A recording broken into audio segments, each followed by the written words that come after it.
तो हेलो प्यारे बच्चों, कैसे आप सब लोग। आई होप आप सभी लोग अच्छे होंगे। और जैसा कि हमने पिछली वीडियो में चैप्टर हिस्ट्री का स्टार्ट किया था, the rise of nationalism in Europe, उसमें हमने कई सारी चीज़ें पढ़ी और वीडियो के एंड में जाते जाते मैं आपको एक वर्ड दे के गया था कि आप लोग एब्सोल्यूटिस्ट का जो मीन्स है वो निकाल के लाइएगा और हम उसके बारे में बात करेंगे। किसी ने भी मुझे कमेंट करके नहीं बताया तो कोई बात नहीं, फाइनली मैं ही उसका आंसर जो है वो आप लोगों के साथ शेयर कर देता हूँ, ठीक है। हालांकि कुछ चीज़ें पुरानी रिवाइज करें तो जैसे कि मैं बात करूं तो उसमें इमेज के बारे में हमने डिस्कस किया था कि जो फ्रेडरिक सोरो थे उन्होंने 1848 में ये इमेजेस बनाई, 4 इमेजेस बनाई, जिनमें एक इमेज जो थी उसमें वो ये दिखा रहे थे कि सभी जो कंट्रीज हैं जो यूरोप में, वो कहीं ना कहीं अब स्टैचू ऑफ लिबर्टी से पास हो रही है, जीसस क्राइस्ट उसको देख रहे हैं। कई सारी चीज़ें हमने उसमें पढ़ी थी, ठीक है। तो जिन लोगों ने वो वीडियो नहीं देखी है वो अभी जाकर उस वीडियो को पहले देख लें, उसके बाद आगे की वीडियो के बारे में हम डिस्कस करेंगे। क्लियर? अब समझो, यहाँ पर पिछली वाली वीडियो में मैं वर्ड देके गया था आप लोगों को, वो वर्ड देके गया था क्या? एब्सोल्यूटिस्ट, ठीक है। ये जो वर्ड है एब्सोल्यूटिस्ट, इसका मतलब क्या होता है तो समझिए जरा इसको। देखिए वर्ड जो दिया गया है एब्सोल्यूटिस्ट, इसका मतलब क्या है? तो इसका मतलब है कि अ गवर्नमेंट और system of rule that has no restraint on the power exercised. इसका मतलब ये है कि ऐसी गवर्नमेंट या ऐसा रूल करने का तरीका, ठीक है, जिनकी पावर्स पर कोई भी रोक टोक नहीं है, ठीक है। मतलब वो फ्रीली उनके माइंड में जो आ रहा है उसको वही काम कर रहे हैं, ठीक है। तो ये वर्ड जो है वो एब्सोल्यूटिस्ट कहलाता है, ठीक है। In history, the term refers to a form of monarchical government that was centralized, militarized and repressive. और हिस्ट्री में ये जो वर्ड यूज किया जाता है वो ज्यादातर generally monarchal form of government के लिए यूज किया जाता है, जिसमें पावर जो है वो एक पर्सन के हाथ में होती है, सेंट्रलाइज, ठीक है, या फिर मिलिटराइज या फिर रिप्रेसिव। रिप्रेसिव मतलब जोर जबरदस्ती या फिर कहें कि जबरदस्ती कोई काम करवाना, ये सारी चीजें। तो एब्सोल्यूटिस्ट मतलब क्या हो गया कि एक ऐसी फॉर्म ऑफ गवर्नमेंट जिसमें पावर एक पर्सन के हाथ में रहेगी, ठीक है, या मिलिट्री या फिर रिप्रेसिव तरीकों से वो क्या करेंगे, आपके ऊपर रूल करेंगे, ठीक है। और ये ज्यादातर जनरली किसके लिए यूज की जाती है? मोनार्कल फॉर्म ऑफ गवर्नमेंट के लिए। क्लियर? चलो अब एब्सोल्यूटिस्ट के बारे में बात कर ली, अब उसके आगे जो टॉपिक चल रहा था हम उसमें डिस्कस करेंगे, ठीक है। तो जो फर्स्ट पार्ट स्टार्ट किया है हमने वो है the French revolution and the idea of nation. जैसा कि मैंने पिछली वीडियो में आपको बताया था कि ये जो नेशनलिज्म वाली फीलिंग है या जो नेशनलिज्म वाला पॉइंट है वो अराइज कहाँ से हुआ था? तो वो राइज हुआ था फ्रेंच से, ठीक है। तो जो फ्रेंच रिवॉल्यूशन आपने पिछली साल पढ़ा था 1789 में जो हुआ था, ठीक है, बेस्टाइल में लोगों ने हमला कर दिया था, कई सारी चीजें हैं। अब हम पुराना 9th तो पढ़ नहीं रहे, हम 10th के बारे में बात कर रहे हैं, तो मैं उन चीजों को वापस से रिपीट नहीं कर रहा, बस हाँ ये समझा दूं कि फ्रेंच रिवॉल्यूशन से इन सारी चीजों की शुरुआत हुई थी, ठीक है। अब देखो सबसे पहले द फर्स्ट, एक second, the first clear expression of nationalism came with the French revolution in 1789। जो ये नेशनलिज्म वर्ड है, ये जो नेशनलिज्म की फीलिंग है जो शुरुआत की थी, जो ये मतलब एक्चुअल लोगों ने समझना शुरू किया, वो कब से शुरू किया? तो वो शुरू किया फ्रेंच रिवॉल्यूशन से जो 1789 में हुआ था, ठीक है। France, as you would remember, was a full-fledged territorial state in 1789 under the rule of absolute monarch। France जो है वो समय एक ऐसी टेरिटरी थी जहां पर एब्सोल्यूट रूल चल रहा था। एब्सोल्यूटिस्ट मतलब, एब्सोल्यूट मोनार्क मतलब जो भी एब्सोल्यूटिस्ट वर्ड बताया था कि एक ही पर्सन का रूल था, ठीक है, सारी चीजें वो अपने हिसाब से कर रहे थे। Clear? The political and constitutional changes that came in the wake of French Revolution led to the transfer of sovereignty from the monarchy to the body of French citizen। और ये जो फ्रेंच रिवॉल्यूशन हुआ यहाँ से, important, ये जो French revolution हुआ यहाँ से जो सॉवर्निटी थी वो पहले मोनार्कल चल रही थी, फिर वो ट्रांसफर की गई किन लोगों के पास? वहां के लोगों के पास, मतलब कहीं ना कहीं डेमोक्रेटिक की तरफ ये लोग बढ़ना शुरू हो गए वहां से, ठीक है। The revolution proclaim that it was the people who would henceforth constitute the nation and shape its destiny। और ये जो फ्रेंच रिवॉल्यूशन हुआ था, ठीक है, ये जो फ्रेंच रिवॉल्यूशन हुआ था यहाँ से लोगों ने क्या किया था? यहाँ से लोगों ने शुरुआत की कि अब जो फ्रांस का भविष्य है या जो फ्रांस के साथ होगा, अब वो कोई राजा डिसाइड नहीं करेगा, अब वो कौन डिसाइड करेगा? तो अब वो वहां के लोग डिसाइड करेंगे, ठीक है, द पीपल जो उस देश में रह रहे हैं, अब वो डिसाइड करेंगे कि फ्रांस का क्या भविष्य होने वाला है। क्लियर? आगे देखो, यहां समझो, from the very beginning the French revolution introduce the various measure and practices that could create a sense of collective identity among the French people. सबसे पहले फ्रेंच रिवॉल्यूशन में लोगों ने क्या किया था कि सभी लोगों को एक साथ लाने का काम किया था, और कई बार ऐसी चीजों का इस्तेमाल किया जिससे लोगों में क्या हो, कॉमननेस, मतलब सब लोग अपने आप को एक जैसा समझना शुरू कर दे। इसके लिए उन्होंने कुछ वर्ड्स का भी इस्तेमाल किया, जैसे ला पैट्राइट, fatherland, les citizen, emphasize the notion of united community enjoying equal rights under a constitution।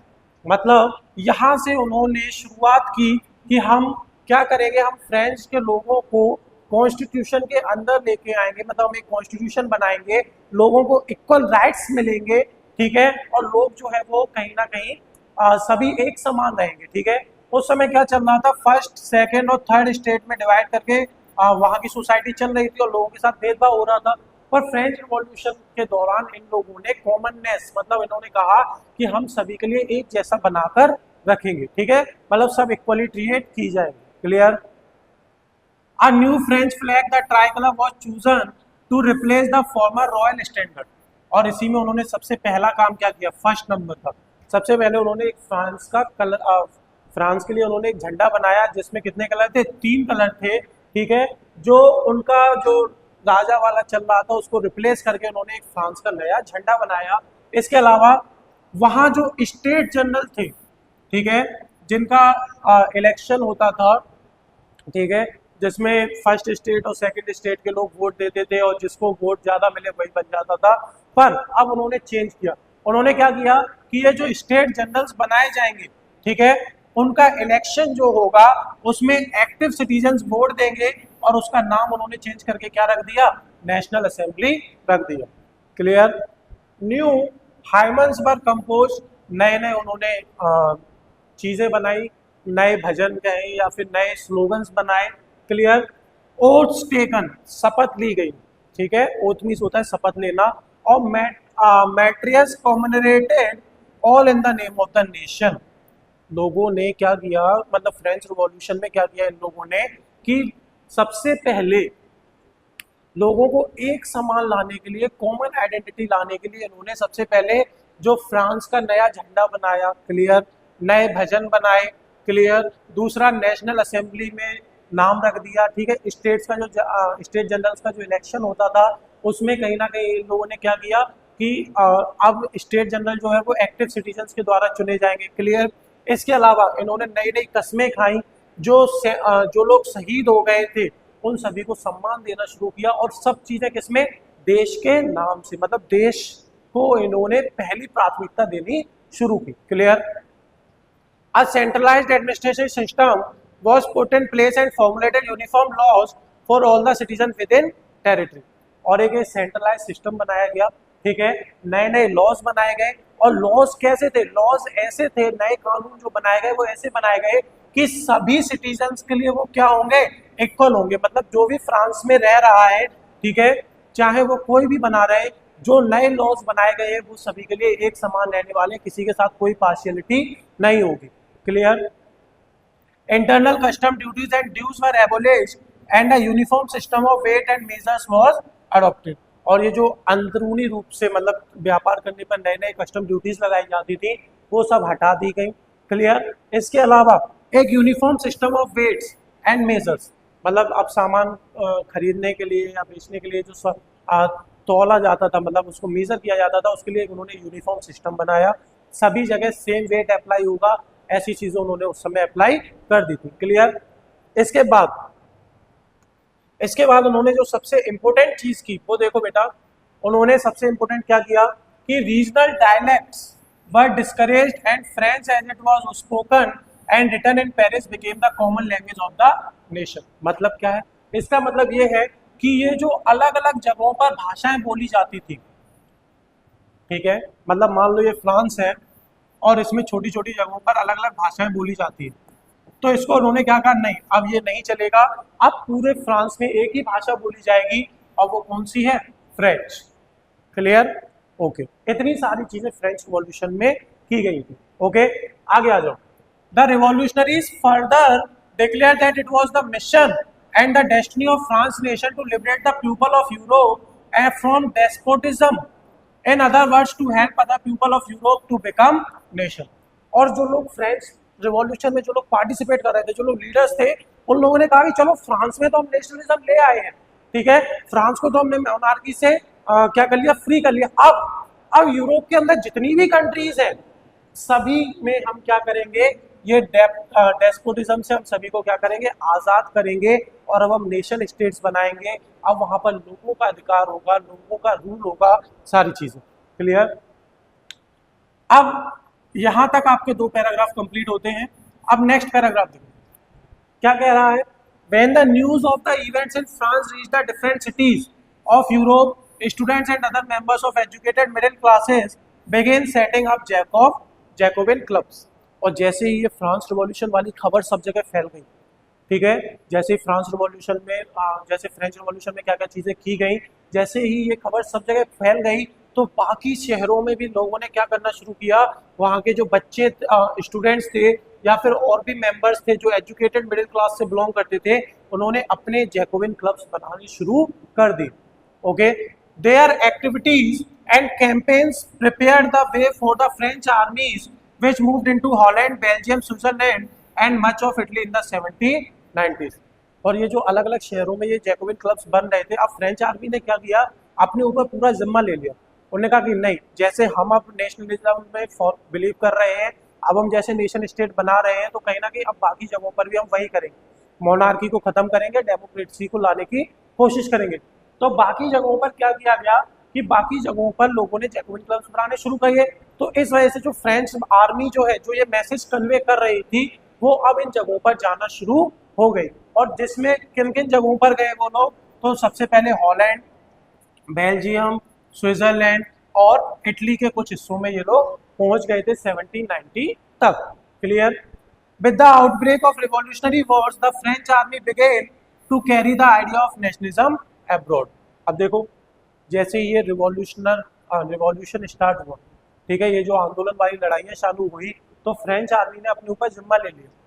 मैंने बताया कि फ्रेंच आर्मी ने अपने ऊपर क्या जिम्मा ले लिया कि अब हम जगह जगह जाएंगे और नेशनलिज्म को स्प्रेड करेंगे, ठीक है, जहां जहां डेस्पोटिज्म चल रहा है उसको हम क्या करेंगे, खत्म करेंगे और मोनार्की रूल से लोगों को फ्री करेंगे। ठीक है, ये जिम्मेदारी उन लोगों ने अपने ऊपर ले ली थी। क्लियर। आगे देखो, यहां समझो, अब इस चीज में नेपोलियन ने भी बहुत ज्यादा इंपोर्टेंट रोल प्ले किया, पर नेपोलियन का तरीका जो था वो कहीं ना कहीं लोगों को पसंद नहीं आया। ठीक है, कैसे, मैं बताता हूँ, समझो। सबसे पहले, एक सेकंड, ये अपडेट हो जाने दो बेटा जरा।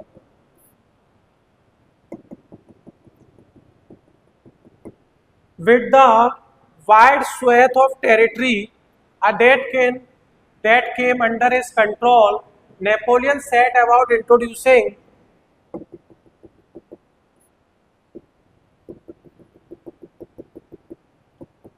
एक सेकंड, यस, अब देखो जरा, एक मिनट इग्नोर हो जाए, गिली छू कर देते, हो गया। देखो, अब देखो, within the wide swath of territory that came under his control, his यहाँ जो वर्ड यूज किया गया है वो नेपोलियन के लिए किया गया है। तो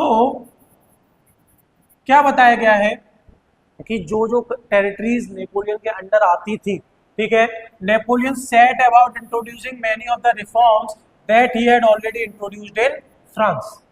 और नेपोलियन ने जो जो टेरिटरीज उसके अंडर आ रही थी वहां भी वही चीजें करनी शुरू की जो उसने फ्रांस में की थी। नेपोलियन ने 1804 में क्या किया था, जो वहां पर डेमोक्रेसी अप्लाई की थी उसको हटा के बाकी से मोनार्की लेकर आ गया था। ठीक है, तो जो चीजें वो फ्रांस में कर रहा था, इसके साथ साथ जिन जगहों पर उसका रूल था वहां भी वही सेम चीजें कर रहा था। अब वो कौन कौन सी चीजें थी, सबसे पहले समझो। Through a return to monarchy Napoleon had no doubt destroyed democracy in France, but in the administrative field he had incorporated revolutionary principle in order to make the whole system more rational and efficient. क्या मतलब है? मतलब ये है कि जैसे ही Napoleon king बना, ठीक है, वैसे ही उसने सबसे पहले डेमोक्रेसी खत्म की फ्रांस में और मोनार्की को वापस से अप्लाई की। पर एडमिनिस्ट्रेशन मतलब काम काज में या चीज़ों को चलाने में उसने जो रिवॉल्यूशनरी लोगों ने मतलब चीज़ें बताई थी, सेम चीज़ों को उसने क्या किया, अप्लाई करना शुरू किया। जैसे उसका नाम दिया गया द सिविल कोड ऑफ 1804, ठीक है, इसको जनरली नेपोलियन कोड भी कहते हैं, नेपोलियन कोड भी कहते हैं 1804 का। इसमें सबसे पहला काम क्या किया गया, ये सबसे पहला काम हाईलाइट करके रखना, ठीक है। सबसे पहला क्या किया गया कि did away with all privilege based on birth, established equality before the law and secure the right to property. सबसे पहले जो जन्म से सभी लोगों को जो सुविधाएं मिलती थी उसको उसने खत्म कर दिया, ठीक है। इसके अलावा लोगों में इक्वालिटी लेकर आया, मतलब कानून के सामने सभी लोग एक समान हैं। इसके अलावा राइट टू प्रॉपर्टी ये आपके पास रहेगा, क्लियर, पहला हो गया। दूसरा, this code was exported to the regions under French control, और ये जो उसने तीन चीजें की, जो ये प्रिविलेजेस ले लेना, equality before the law, right to property, ये उसने फ्रांस में तो अप्लाई की ही, इसके साथ साथ फ्रांस के अंदर जो भी कंट्रोल थी, मतलब नेपोलियन के अंदर जो भी टेरिटरीज थी कंट्रोल में, उन सभी जगहों पर उसने ये अप्लाई कर दिया, clear. In the Dutch Republic, in Switzerland, in Italy, in Germany, Napoleon simplified administrative division, abolished the feudal system, and freed peasants from saffron and manorial dues. क्या मतलब है? इसका मतलब क्या है? उसने वहां का एडमिनिस्ट्रेशन इतना आसान कर दिया कि लोग आराम से उसको एक्सेप्ट कर रहे थे, फॉलो कर रहे थे। इसके साथ वहां उसने फ्यूडल सिस्टम को खत्म कर दिया, ठीक है। फ्यूडल सिस्टम क्या होता है, मतलब किसानों को क्या कर लिया था, जबरदस्ती उनपे उनको पैसे देना, सारी चीजें करना, फिर उन पे पैसे वापस ना मिलने पर उनके ऊपर कंट्रोल कर लेना, ठीक है। ये सारी चीजें उसने खत्म की। किसानों को जो उनका सेफ्टम और मेरोनियल ड्यूज, मतलब उनके जो पुराने बकाया चले आ रहे थे, मतलब जो भी उनका ब्याज कर्ज वगैरह था, सबको खत्म कर दिया, कर्ज मुक्त कर दिया।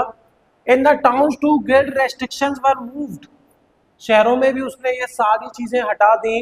Transport and communication system were improved, और ये जो ट्रांसपोर्टेशन का सिस्टम था, ठीक है, मतलब एक जगह से दूसरी जगह आना और कम्युनिकेशन करना, आपस में बातचीत करना, ये सारा सिस्टम उसने क्या कर दिया, बेहतर बना दिया, एक नंबर, ठीक है।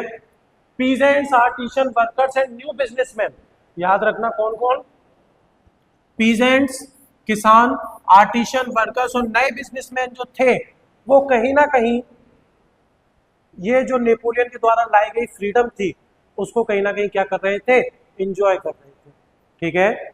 उन लोगों को ये चीजें अच्छी लग रही थी, उनको ये चीजें क्या लग रही थी, अच्छी लग रही थी कि ये जो नेपोलियन कर रहा है अच्छा कर रहा है, ठीक है। इसके